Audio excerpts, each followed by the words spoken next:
پڑھے لکھے حضرات اس بات کو اچھی طرح سے سمجھ سکتے ہیں کہ کائنات بہت بڑی ہے، بہت ہی زیادہ بڑی ہے۔ کتنی بڑی ہے یہ تو جغرافیہ یا سائنسی علوم سے پتہ چل سکے گا کہ کائنات کتنی بڑی ہے، لیکن اس پوری بڑی کائنات میں صرف زمین ایسی جگہ ہے جہاں زندگی گزاری جا سکتی ہو۔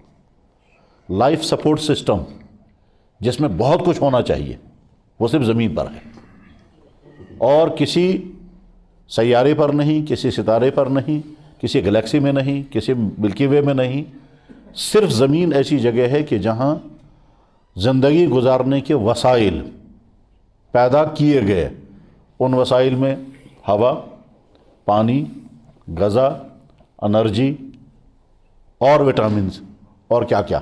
جس خالق نے اس کائنات کو بنایا اور اس نے اس کائنات میں پھر انسان کو بسایا، اور انسان کی باڈی کے اندر جو کچھ ہونا چاہیے وہ بھی اسے دیا، اور باہر جو کچھ ہونا چاہیے اس کے لیے وہ سب مہیا کر دیا۔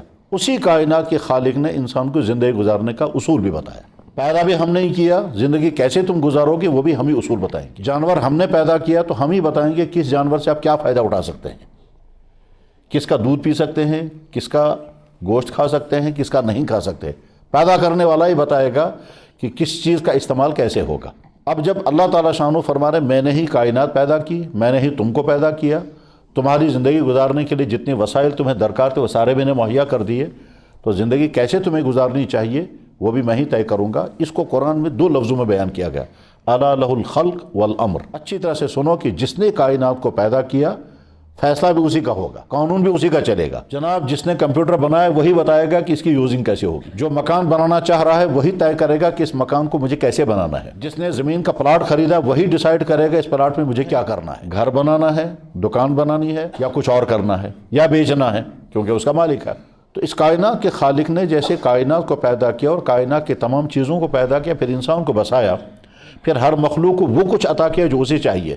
اڑنے والے پرندے کو ان کے لیے اڑنے کا سسٹم وہ اسے دیا، پانی میں تیرنے والے جانور کے لیے تیرنے کا سسٹم وہ اسے دیا، زمین پر چلنے والے جانور کے لیے جو جو کچھ ہونا چاہیے وہ اسے دیا۔ ہر مخلوق کی غذا کا ویسا ہی انتظام کیا ہے جیسے اس کی باڈی کا تقاضا ہے۔ جنگلی جانوروں کا میدہ ویسا بنایا جو جنگلی چیزوں کو ڈائجسٹ کر سکیں گے۔ شیر کے سامنے دودھ رکھیں گے وہ نہیں پیے گا، گھاس رکھیں گے وہ نہیں کھائے گا، وہ کچا گوشت اور خون پیے گا۔ گائے بکری کے سامنے گوشت رکھیں گے، دودھ رکھیں گے وہ نہیں پیے گی، اس کے سامنے گھاس رکھیں گے وہ کھائے گی۔ تو کس مخلوق کو کیا غذا ہونی چاہیے وہ بھی مہیا کی، اور جو غذا اس کو دینی ہے ویسا ہی اس کا ڈائجسٹو سسٹم بھی بنایا۔ جس کو فضا میں اڑنا ہے اس کو پھر اڑنے کے سارے وسائل عطا کیے۔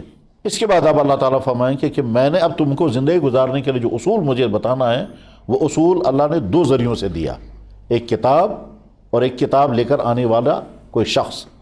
یہ آنے والا شخص جو ہے وہ نبی ہے اور اس کے ہاتھ میں کتاب ہے۔ تو اللہ نے انسانوں کی زندگی کو صحیح راستے پر چلانے کے لیے 2 نظام چلائے، ایک کتابیں بھیجیں گے اور ایک نبی بھیجیں گے۔ پہلا نبی پہلا انسان تھا آدم علیہ السلام، اور آدم علیہ السلام کے بعد پھر نبیوں کا سلسلہ بھی شروع ہوا اور انسانوں کا سلسلہ بھی شروع ہوا، اور آخری نبی ہے جناب محمد رسول اللہ صلی اللہ علیہ وسلم۔